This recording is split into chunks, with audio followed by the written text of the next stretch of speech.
Our goal for today was to get counselors out from all the high schools in Prince William County in order to teach them about what we're doing with the firefighting program for Prince William County schools.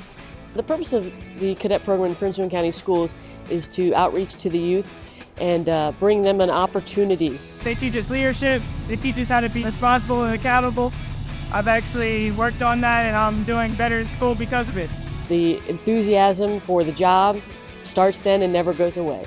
At first, I really just wanted to take a fun class, and now that I'm in, I actually think I want to continue this as a career and go further with this. It's a great opportunity for students to serve as cadets and get firefighter training and experience. And we want all the staff at all the schools that are counseling students to know about the programs, which students would be a great fit for it, and how to promote it at their base schools. I've learned today just the background that goes into applying the whole process, what it takes to get to the start of beginning the program, that it's just all inclusive and you just have to put yourself out there and try something new. We put information out to students, we put it out to parents, but we want to make sure that they have people they can go talk to in every school who know the ins and outs and can help be their advocates to get them connected with the program right for them.